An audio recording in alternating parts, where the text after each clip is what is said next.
এবার চোখ রাখবো শিলিগুড়ির বিধান মার্কেটে। সেখানে ভয়াবহ অগ্নিকাণ্ডের জের, আর সেখানে কিন্তু মাথায় হাত ব্যবসায়ীদের। অর্থাৎ দুর্গা উৎসবের আগে এ ধরনের কাণ্ডে, রীতিমতো অগ্নিকাণ্ডে চাঞ্চল্য ছড়িয়েছে এলাকায়। পাশাপাশি একেবারেই ব্যবসায়ীরা চিন্তার মুখে পড়েছেন। এই সমস্ত বিষয় নিয়ে বর্তমান পরিস্থিতি কি বলছে, বর্তমান পরিস্থিতি কি রয়েছে, সমস্ত কিছু জানবো আমাদের সহকারী, আমার সহযোগী ইতিমধ্যেই সরাসরি জুড়ে রয়েছে বিধান মার্কেট থেকে ঋষি।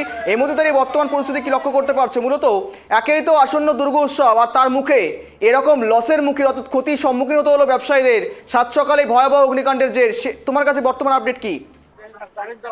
একদমই গৌরব, তোমাকে জানিয়ে দিই যে ভয়াবহ এই যে সকাল সকাল যে শিলিগুড়ি বিধান মার্কেটে যে ভয়াবহ অগ্নিকাণ্ড, বেশ কিছু দোকান কিন্তু ইতিমধ্যে পুড়ে ছাই হয়ে গেছে। তবে পুজোর আগে এইভাবে ভয়াবহ অগ্নিকাণ্ডে কিন্তু কয়েক কোটি টাকার ক্ষতির মুখে রয়েছে ব্যবসায়ীরা।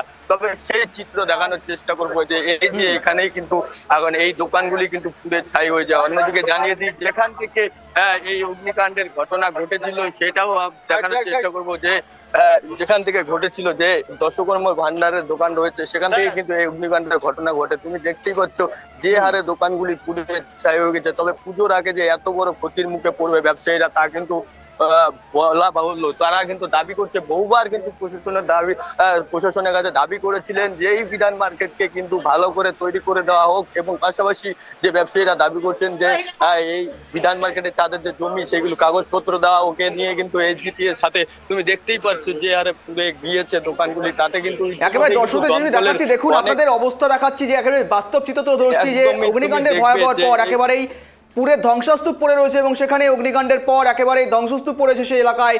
এক্সক্লুসিভলি যে ছবি দেখাচ্ছি অগ্নিকাণ্ডের পরের মুহূর্ত, অর্থাৎ রীতিমতো পুরে ভস্মীভূত দোকান পাশা, তা সেখানে কিন্তু দেখাচ্ছি এই ছবি একেবারে টাইপ টি বাংলার পর্দায়। ঋষি, কন্টিনিউ করো।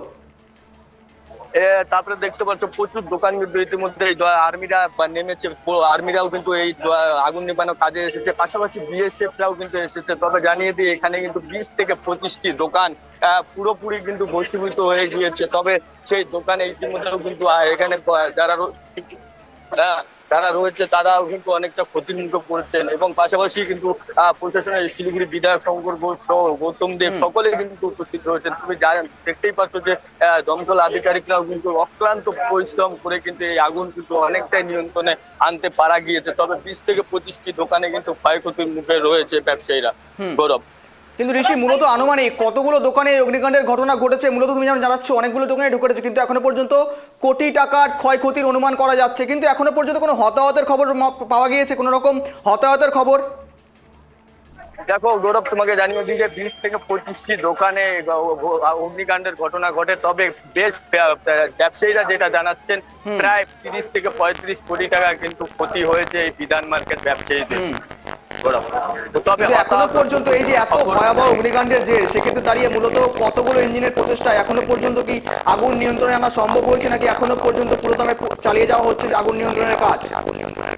দেখো এখন কিন্তু আগুন অনেকটাই নিয়ন্ত্রণে রয়েছে। তবে বেশ 10 থেকে 12টি ইঞ্জিন কিন্তু ঘটনাস্থলে এসেছিল, এবং বিএসএফ থেকে আর্মিতে তাদের যে দমকলের আছে তারাও কিন্তু এসেছিল।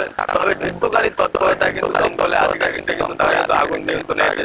তবে আগুনের যে সূত্র তা কিন্তু এখনো জানা সম্ভব হয়নি যে কোথা থেকে এই আগুন লাগলো। ধন্যবাদ তোমার সঙ্গে থাকার জন্য, সঙ্গে থাকার জন্য বিস্তারিত আপনাদের বিধাননগর থেকে, সেখানে বিধাননগর থেকে সেখানে কিন্তু শিলিগুড়ি এলাকায় অগ্নিকাণ্ডের ভয়াবহ অগ্নিকাণ্ডের ব্যবসায়ীদের মাথায় চিন্তার ভাঁজ, কেননা আসন্ন দুর্গোৎসব আর ব্যবসার মুখে, অর্থাৎ যে সময় একটু ভালো ব্যবসা হয় ব্যবসায়ীদের, আর তার মুখেই এমন ক্ষয়ক্ষতির মুখে পড়ে কিন্তু রীতিমতো মাথায় হাত পড়েছে সেখানকার কিন্তু চাঞ্চল্য ছিল সেখানকার ব্যবসায়ী, কিন্তু রীতিমতো একেবারেই চিন্তার ভাঁজ তাদের কপালে পড়েছে। শিলিগুড়িতে বিধান মার্কেটে ভয়াবহ অগ্নিকাণ্ড, সেখানে কিন্তু রীতিমতো 12খানা ইঞ্জিন, 12 থেকে 13টি ইঞ্জিন এসেছিল, এবং সেখানে আগুন নিয়ন্ত্রণের কাজটা চালিয়ে গিয়েছে। এবং যে ছবি দেখালাম, যে পরিমাণ ক্ষয়ক্ষতির পরিমাণ দেখাচ্ছি আপনাদের সামনে, তুলে ধরলাম এতক্ষণ ধরে আপনাদের সামনে, যথেষ্ট পরিমাণ ক্ষয়ক্ষতি হয়েছে, এবং শুধুমাত্র এখন বর্তমানে পড়ে রয়েছে ভস্মীভূত এবং ধ্বংসস্তূপ দোকানের, এবং ছড়িয়ে ছিটিয়ে রয়েছে সামগ্রীগুলো। দেখাচ্ছি যে ছবি।